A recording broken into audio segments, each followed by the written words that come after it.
We'll get started now. All right, my name is Shalom Mashbaum, and have the honor to be a father of Yocheved Schreier, one of the members of the community. I think she'll be listening, also at some point in the shiur.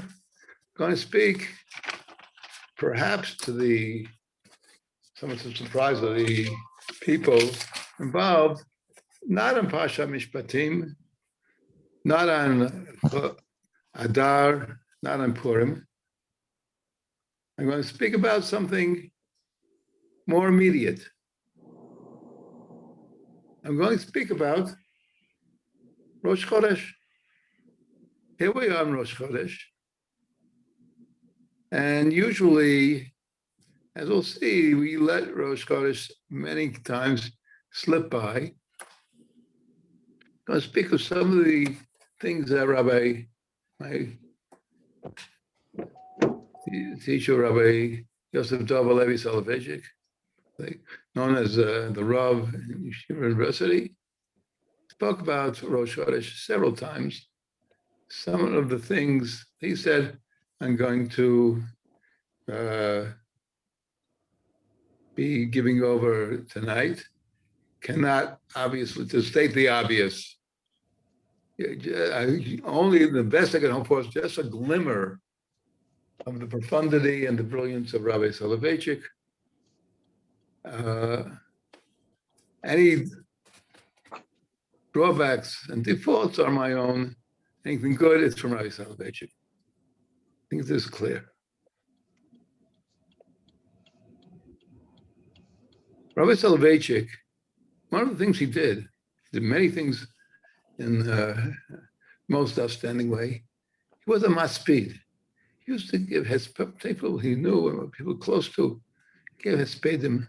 Several of his spedim, many of his spedim were works of art. They were not merely, which is also something good in praise or in evaluation of the person, but something gave over sometimes philosophical ideas in the course of his sped. He once contrasted in his sped, in a eulogy, at the funeral of a distinguished person we won't go into, contrasted Shabbos and Rosh Chodesh. This is an easy contrast to make. Shabbos, as is known, we all know, complete transformation of our lives. Everything is different on Shabbos. The meals are different, the davening is different. We have Isur Malacha, our activities are different. Shabbos is an overwhelming experience which changes our lives dramatically. Rosh Chodesh is not that way at all. It's basically a regular day. You say Yalvayovo, you have Musaf is the most outstanding change. But we have Hallel, Badilug, skipping parts of it. Rosh Chodesh it's basically a regular day. It's certainly not transformed by Rosh Chodesh the way we are by Shabbos. Right, Soloveitchik introduced the idea of Kedusha Gluya, Kedusha Nisteret, of the apparent revealed Kedusha and hidden Kedusha. Clearly, Shabbos is Kedusha Gluya. The Kedusha Shabbos, as we said, is clear, apparent. So we see it every place. Everything in Shabbos reveals the Kedusha that Shabbos has. Rosh Chodesh is a special day. The Torah puts Rosh Chodesh in with the in Parshas Pinchas, puts Rosh Chodesh in with the other Chagim. Rosh Chodesh is in there with the heavy players, with Pesach, Rosh Hashanah, Yom Kippur, Sukkot, Shavuot. All the Chagim, Rosh Chodesh is there. And it's Korbanos are specified. But in that same Parsha, the other Chagim, it says, Mikra Kodesh, this Isa Malacha, that element is missing. Rosh Chodesh is both in there, but it's different. Clearly, Rosh Chodesh is different not only from Shabbos, as we said, but from the Chagim as well. So Shabbos has Kedusha Geluya. Rosh Chodesh has Kedusha Nisteret, a hidden Kedusha. It must have some Kedusha, wouldn't be there at all in the Parsha of Parshas Pinchas. But as we say, in our experience, the Kedusha is Nisteret, is hidden. Now we have one of the fundamental concepts Rabbi Soloveitchik's thought. They talk about the typological principles that he implied, meaning that there are people who represent certain philosophical ideas.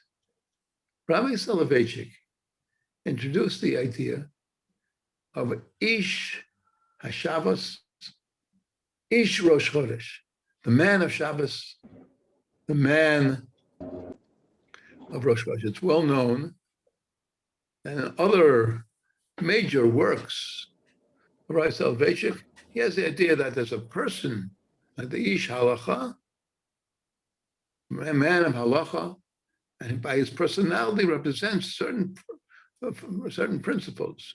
Well known that the lonely man of faith is based on the idea that there are two descriptions of Adam, of the person, and each personality type represents a whole slew of philosophical principles that guide that person, and he represents.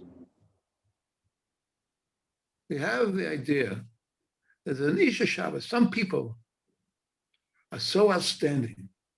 Their outstanding qualities are so apparent that they overwhelm us, they inspire us, they are a role model. We see in this person, as a person can embody principles of Kedusha with which we're familiar. And this is Ish HaShabbos. This is Ish.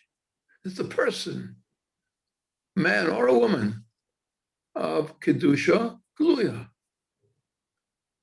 But not only is not everybody not that way, there are people who embody Kedusha, embody holiness, embody the fundamental principles of the Torah, of Yadus, of Judaism, but they're not overwhelming. They don't sweep us away.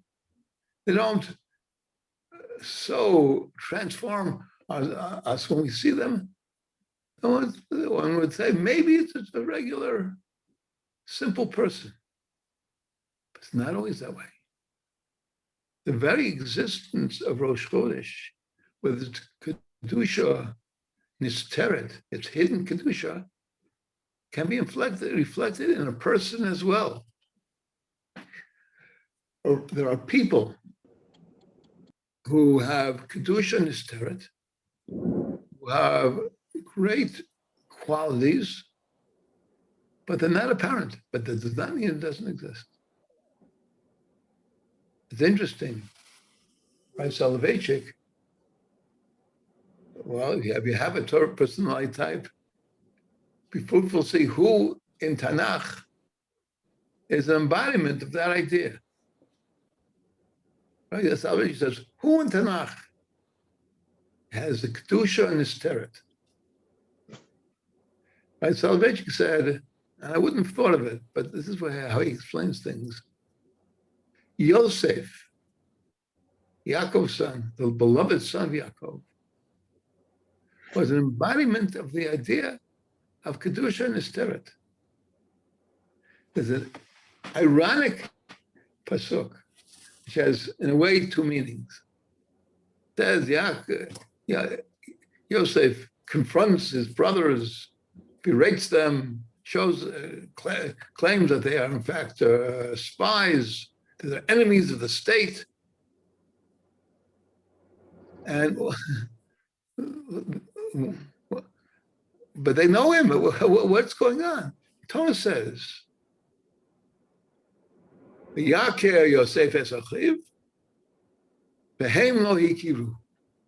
Yosef knew who they were, but they didn't know who he was. I don't know. It says they looked different. He was older and he had a beard, and, for whatever reason. There is something a little more than that. That's in the context of the confrontation at the time. And during the course of this confrontation, Yosef recognized them. They didn't recognize him. I don't believe Rabbi Shalom quotes this, but this is the idea. There's an idea more that he recognized them. They were the sons of Yaakov. Everybody could see that they were different and outstanding individuals. V'hem lo hikiru. They didn't recognize him. Not only in the context of that confrontation, of that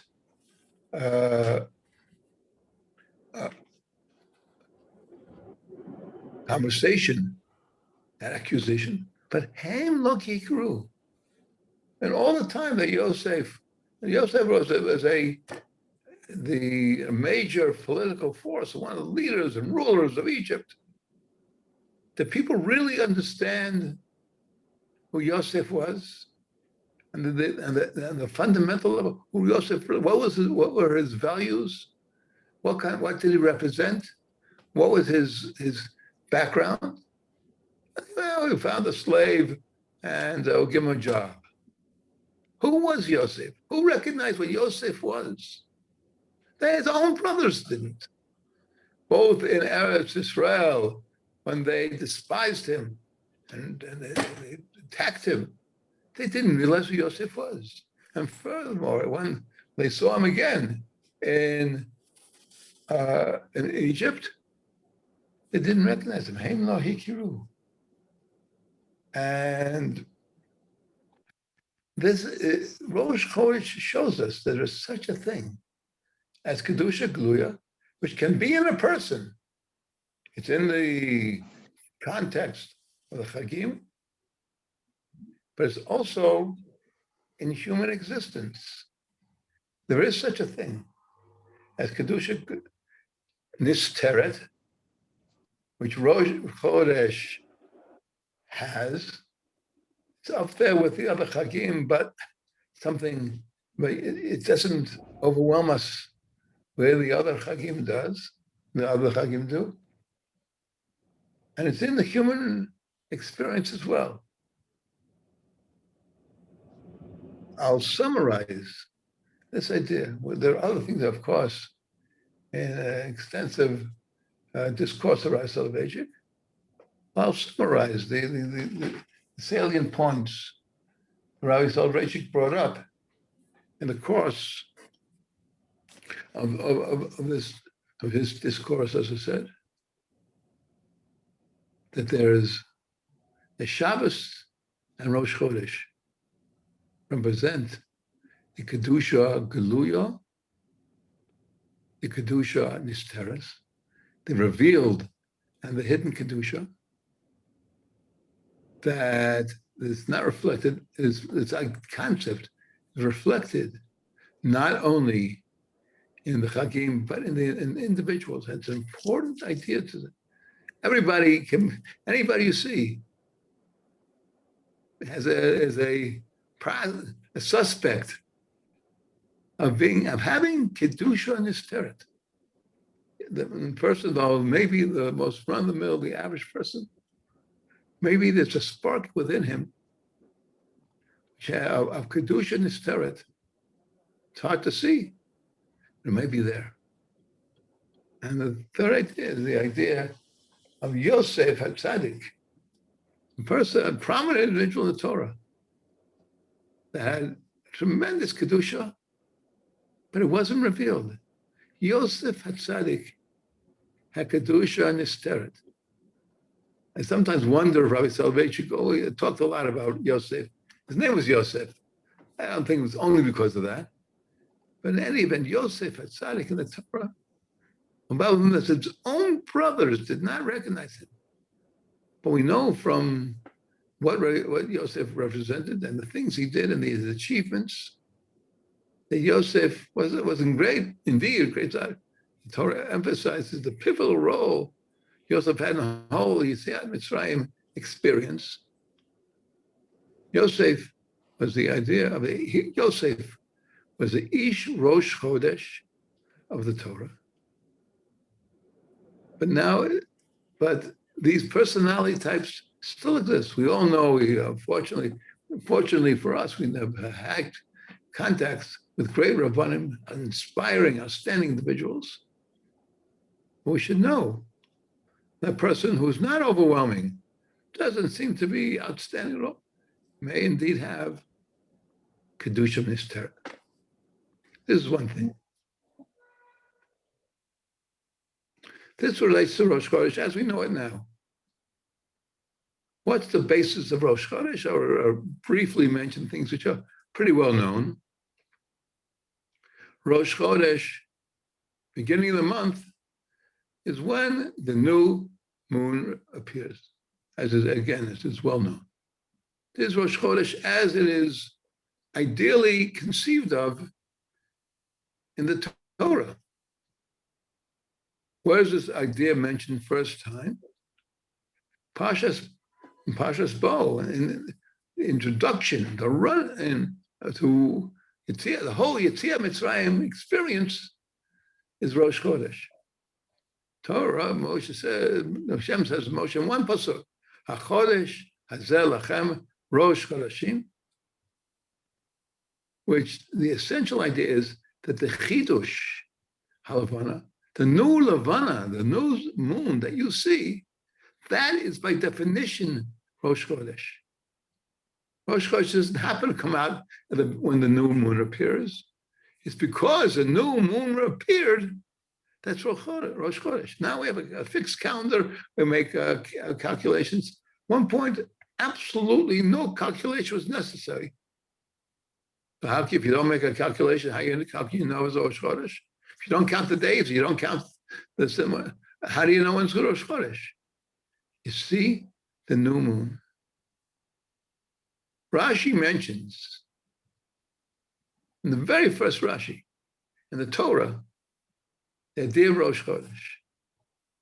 And the Rashi says the most logical place to start the Torah is in Pashas Bo.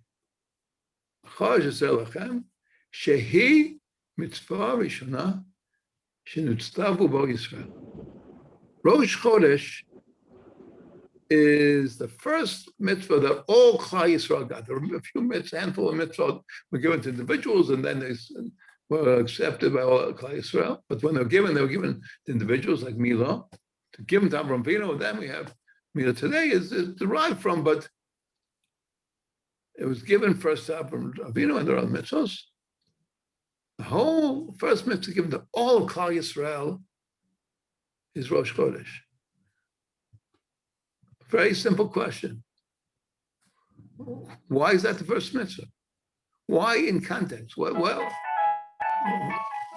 Raga. Excuse me. Rosh Chodesh is the first mitzvah. But again, what's going on in Pashas Bo? Pashas Bo, the end of the Makos, before the, and then Kodesh Bo says folks to Moshe, gives him one pasuk introduction as a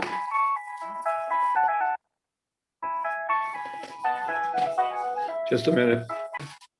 And one pasuk introduction says, "HaChodesh hazeh lachem Rosh Chodeshim," and then he says, "On another few days, You're going to take Sela Beis Avos, Sela Bayit. You're going to start the whole Yetziat Mitzrayim procedure in another few days. And what do you need the first of those Rosh Chodeshim? Why is that relevant to anything that's going on? If that person were, let's put it a little differently. If that person weren't there, would the rest of the parsha make sense? Sure. The rest of the parsha is you have on the 10th you'll separate a Korban Pesach, and a little later you'll have a Leila Seder, and then you'll go out of Mitzrayim. If that person weren't there, say another thing. The Torah in Parshas Emor gives a detailed description of all the Chagim, and in that parsha, the date of every Chag, of course, is mentioned. The Pesach starts on the 15th, and there's 7 weeks later Shavuot, and then the date of Shavuot is not mentioned. Okay, but Rosh Hashanah, the date of Rosh Hashanah is mentioned. That Yom Kippur was mentioned. The date of Sukkot was mentioned. So to get dates, you need a calendar.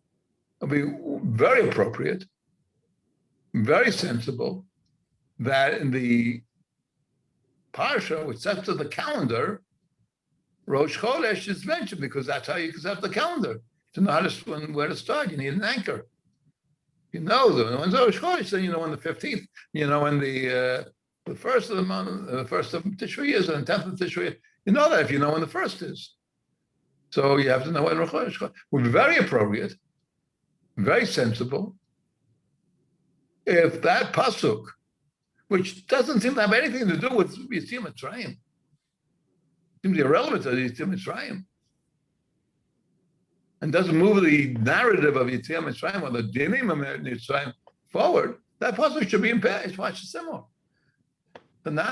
So it's true that Rashi said it is the first mitzvah given as Bnei Israel.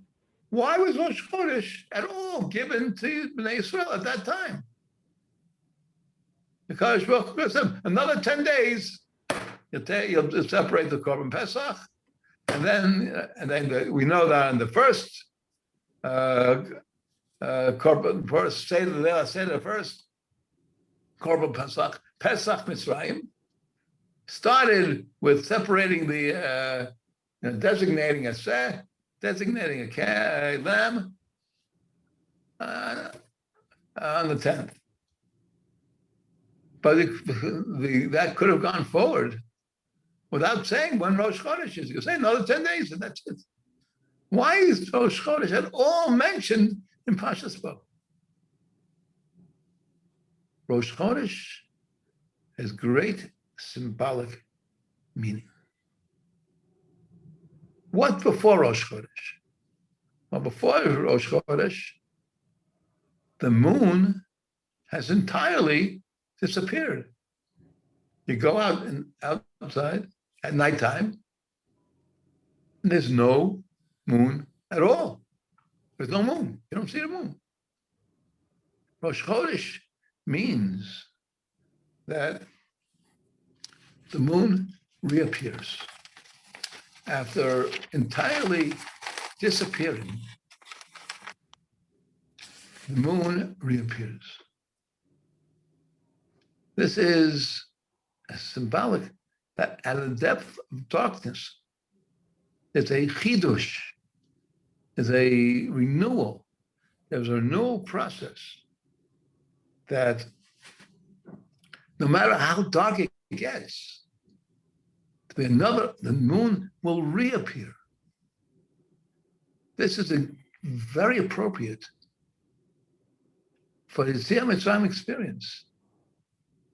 When Israel were in the depths of darkness, spiritually, not only physically and spiritually, we're all familiar with the idea that Mem Shet Shari Tuma, the fact that Bnei Israel had basically lost everything.